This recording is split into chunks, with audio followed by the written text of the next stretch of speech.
Welcome back to the Chief of None YouTube channel. I am your host, the Chief, and we're back with another Career ReSimulation. This is our first one in FM21, and we're starting with Mr. Vavavoom, Thierry Henry, one of the greatest strikers ever graced the Premier League, one of the greatest strikers ever graced the game of football, period.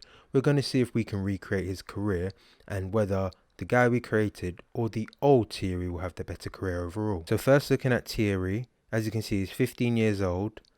Worth 3.8 million to start with, and he's at AS Monaco where he started his career.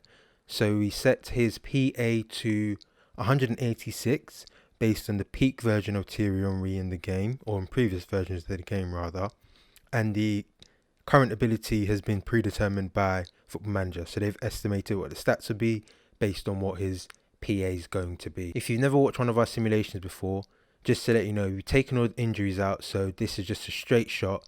Who will have the better career? So the date is 1st of July 2025, and we're now 5 years into the simulation. Let's see how our man Thierry's doing. So our man Thierry is still at AS Monaco. He's now 20, and he's started getting some French caps. So he's played 3 times for France, and he scored a bucket load in the under-21s, 41 goals in 37 games. He's worth 57 million and he's earning 115k a week. And he's now officially a wonder kid. He also cuts inside from left wing, which is very Thierry Henry of him. And his stats have really started to round out now, all the important ones. Physical, pace and acceleration, decision making is great, flair is great, dribbling, finishing, first touch, heading, not quite so sure about that one, technique, great. And he's flattered by some interest being shown in him. So he's got Arsenal, Chelsea and United interest in him. And actually we've set some long-term plans in the ReSimulations as you always do. Preference to play for Juve, Arsenal, Barcelona and New York. But looking at the mental stats, they're not really that great at the moment. His determination is quite low and his personality is suffering because of it. It's only balance. So we'll see if that improves over time.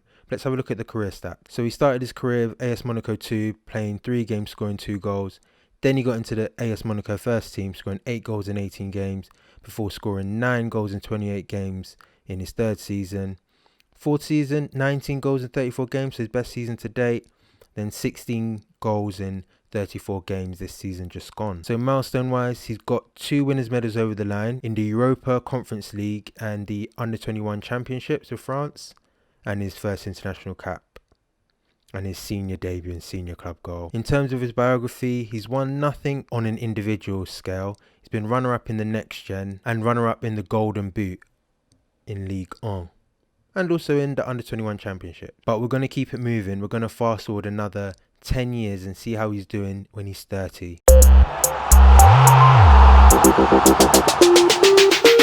So the date is 1st of July 2035. We're now 15 years into the simulation. How's our man Thierry doing? So our man Thierry is at Real Madrid. He has made it to the promised land, the holy mecca of football.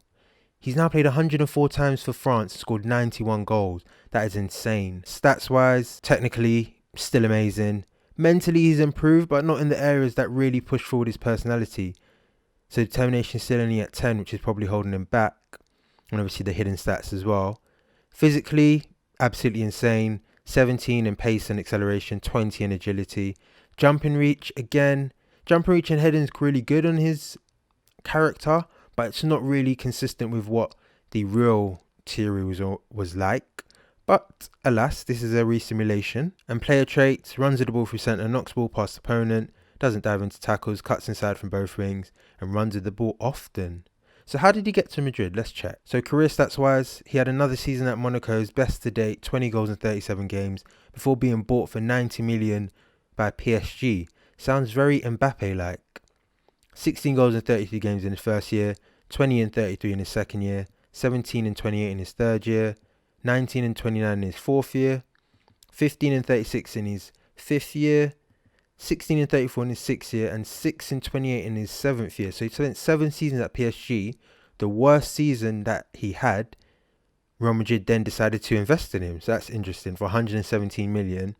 And he scored 17 goals in 35 games and 16 goals in 37 games for Madrid so far. But this almost seems like the career path that Mbappe is heading on. Maybe he doesn't spend 7 years in PSG, and he definitely didn't spend 6 years, or at least not 6 years in the first team at Monaco.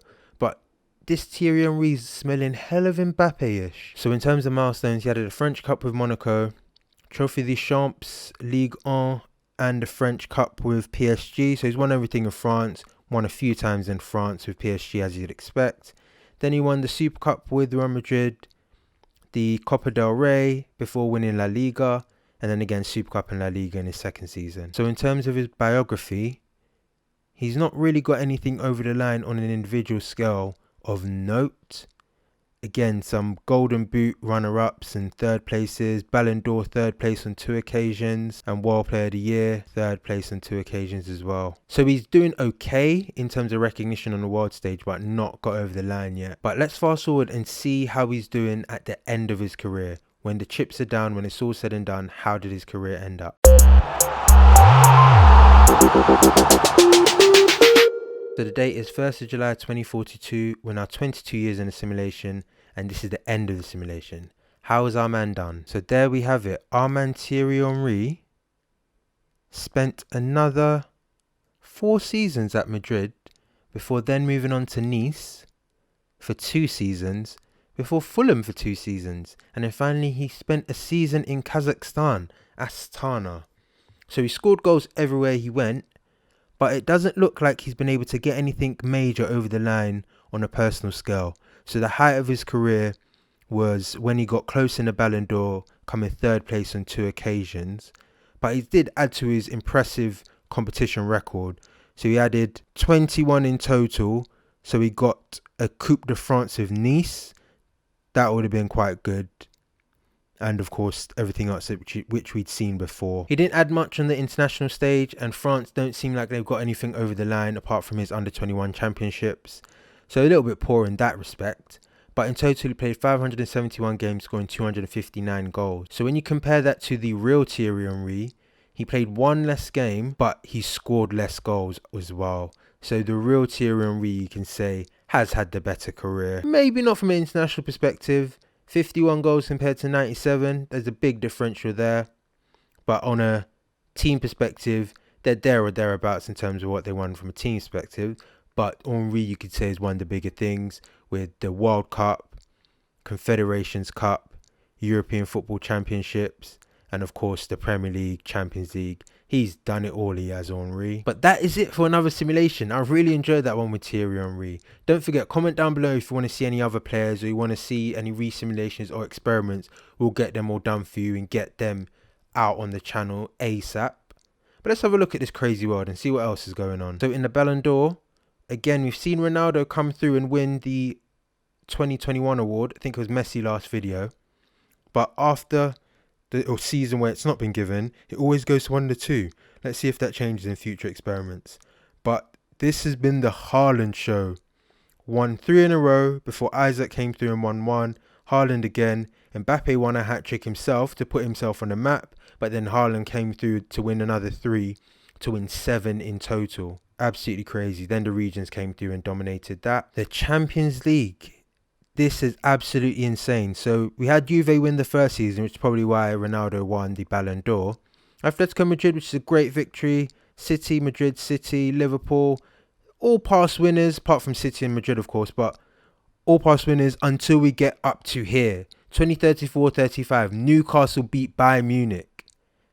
Newcastle. The tsunami. Crazy. But then to top it all off, the next season after that, Real San Sebastian beat Bayern again to win their first Champions League. Absolutely insane. Then United came through, won 2 in a row before Newcastle again. Newcastle have been doing really, really well in this simulation. Before Man United came through and won again, and Liverpool, just English domination ever since. And a United derby as well in the final.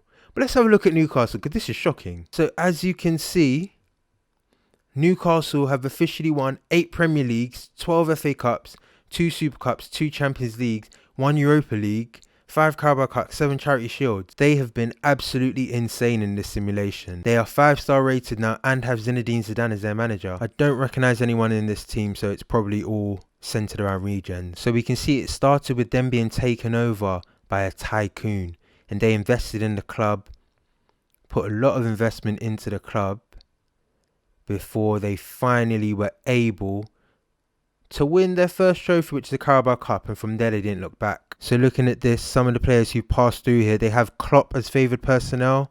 So they probably had Klopp as manager and he won some things for them. So they signed Upamecano, Zakaria, Ben Davis, Wilfred Zaha in the second season, Karaka Dembele, Dwight McNeil, in a 71 million part exchange. Crazy. Nathan Ake, James Garner's decent. Curtis Jones is signed. Of course, they've got regens as well through, but I don't really know much about these regens. But Scott McTominay. And then I guess it's just regens all the way through. No other big names. Emil Smith Rowe, I guess. But other than that, it'll just be regens that they've been relying on to get them over the line. And in the World Cup, we had England winning the first one over Netherlands. That's interesting.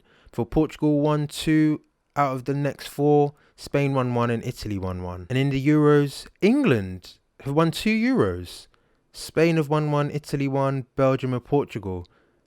But France were runners-up, but I don't think Thierry was in the team then. And England got another runners-up medal. And Norway twice. All Haaland. That's all Haaland. All his goals. But England have been doing really well in this simulation. And finally, in the Nations League, England have got 2 of those. Italy have got 3 of those. Portugal have got 2. Spain have managed 3. And Netherlands have got 1. But that is it for another video. Hope you've enjoyed it. Like, share and subscribe. Comment down below. Turn on post notifications. Keep it locked. Keep it chief of none. We're going to be hitting you with more content continuously over the course of the year. FM21, we're here. But for now, peace.